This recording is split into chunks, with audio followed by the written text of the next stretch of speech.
ठेवण्यास झालेल्या विलंबाची कारणे सोबत जोडली आहेत. अहवाल सभागृहासमोर ठेवण्यात आला. सदर अहवाल विधिमंडळाच्या संकेतस्थळावर उपलब्ध करून देण्यात येईल. स्थगन प्रस्तावाच्या सूचना. आज प्राप्त झालेल्या सर्व स्थगन प्रस्तावांच्या सूचनांना मी दालनात अनुमती नाकारलेली आहे. चला औचित्य घ्या. औचित्याचे मुद्दे.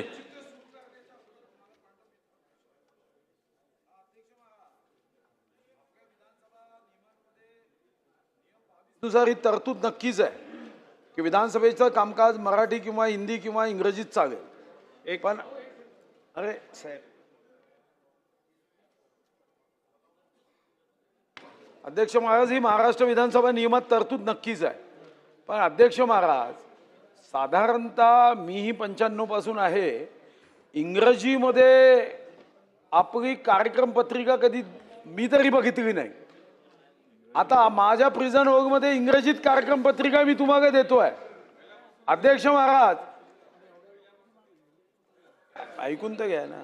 पहिल्यापासून आहे म्हणजे IAS-ला आपण मराठी शिकवायला लावतो. इकडे मराठी अभिजात भाषा करायची आणि मराठी ज्यांना बोलता येत नाही त्यांना हिंदीची संधी असताना जबरदस्तीने इंग्रजी, मग हिंदीत बोलावं. कार्यक्रम पत्रिका हिंदीत घ्यावी. हिंदीच्या सक्तीला विरोध ठेवायचा आणि इंग्रजीच्या शक्तीवर प्रेम दाखवत इंग्रजीला आलिंगन. अध्यक्ष महाराज, नाही, माझा आक्षेप आहे अध्यक्ष महाराज. अध्यक्ष महाराज, महाराष्ट्र विधानसभा नियम करत असताना इंग्रजीचा प्रभाव असेल. माझी आपल्याला विनंती आहे की तुम्ही एकदा नियम समितीची बैठक घ्यावी. इंग्रजी शब्द जिथं जिथं असेल तो काढून टाकावा.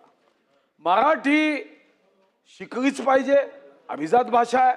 आणि समजा एखाद्याला खूप अडचण असेल तर हिंदी, आणि खूपच इंग्रजी शिवाय समजत नसेल तर पासपोर्ट व्हिसा काढून डायरेक्ट ब्रिटन पार्लमेंटमध्ये पाठवा.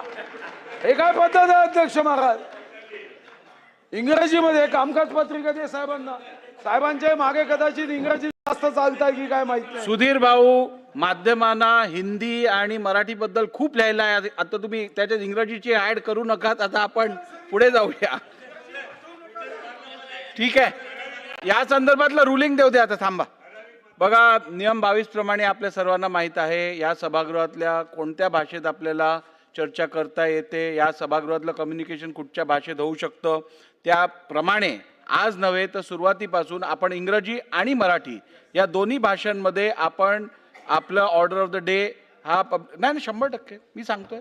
आणि त्याच्या व्यतिरिक्त माझ्याकडे प्राप्त 9 सदस्यांची विनंती आलेली आहे की इंग्रजीमध्ये ऑर्डर ऑफ द डे देण्यात यावा, कामकाज पत्रिका देण्यात यावी.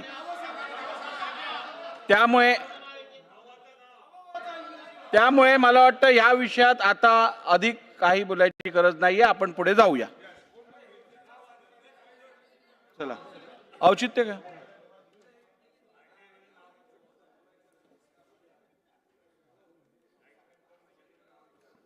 चला औचित्याचे मुद्दे. एक, ज्ञानेश्वर उर्फ माऊली आबा कटके.